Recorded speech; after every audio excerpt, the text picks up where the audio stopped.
Maybe this will work. All right, this is the first time this has ever happened to me. I'm getting so many frequencies everywhere I go out here.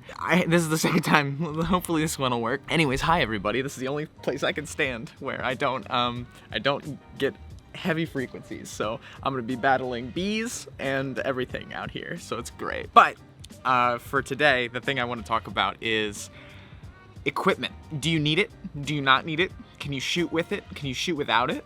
Why even do video production in the first place? I ask myself that every single day. No, but for real. So the thing I want to talk about today is the difference between using a higher end production camera, I guess, like I use, which is the Sony a7 III, or like if you're trying to shoot on an a7S or a Blackmagic or anything like that, compared to shooting with your cell phone. Now this all depends on what your goal is, where you want to be, what you want to do with it. If you're just posting to LinkedIn some update videos on your own profile and you're just taking one shot of it and then you're editing it down just to make sure it doesn't sound completely terrible, then no, you don't need an a7 III, or you don't need to be spending a couple $1,000s on a Blackmagic camera to do that. You can shoot in 4K on a lot of cell phones these days, which is more so than most DSLRs within the last 5 to 6 years. Go back 6 years and 4K was a thing that you had to pay a lot of money for. The fact that you can just set your phone up like this or like this and shoot it and you get 4K out of that,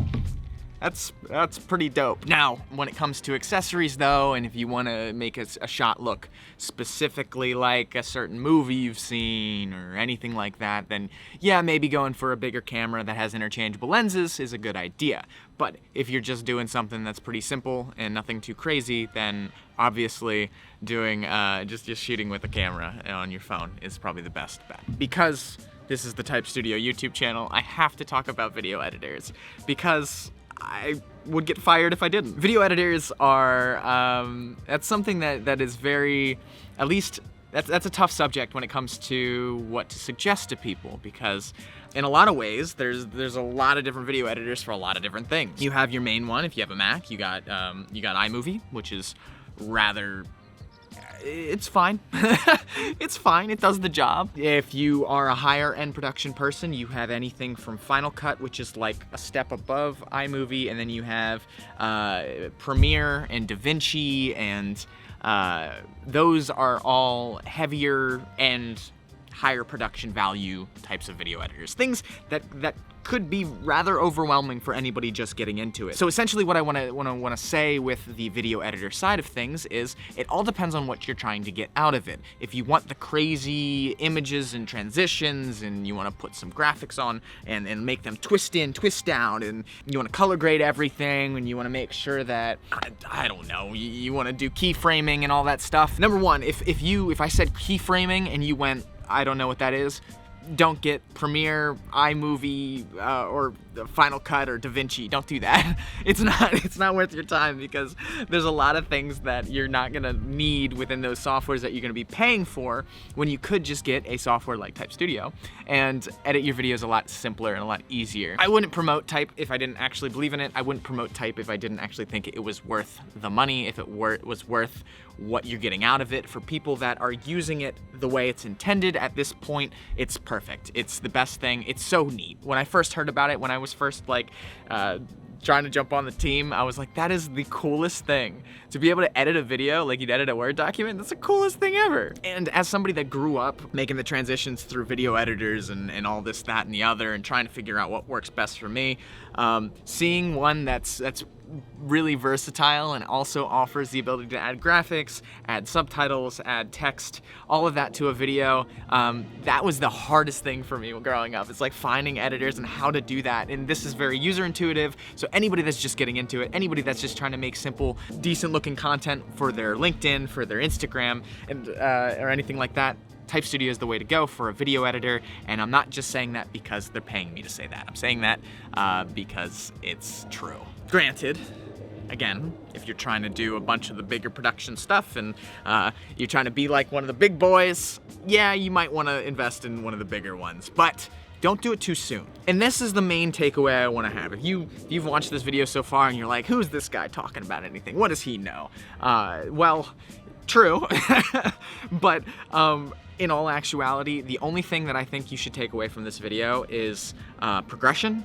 Make sure you know what you're using before you jump into something new. That is the #1 thing of advice that I got growing up when I would look on YouTube as like a high schooler being like, how to be a YouTuber? What program should I use? What should I do to become a YouTuber? The #1 thing was to always use what you have and then make the investments when you hit a roadblock. So, for instance, if you're making a lot of content and you're making things for LinkedIn and you're using your phone and you're using Type Studio to edit it and it's working fine for you for the time being, absolutely stick with it. Now, if you get into a situation where somebody asks you or you wanna expand on the content, you wanna make your videos look a little nicer, you wanna invest in some lenses, some cameras, some things like that, because now you have an audience and you have a budget to do so, by all means, make your steps. As an anecdote from a friend of mine that is currently in the situation that I am trying to guide you away from, she graduated from college, she jumped into a film career and they dumped a bunch of heavy-end production equipment on her,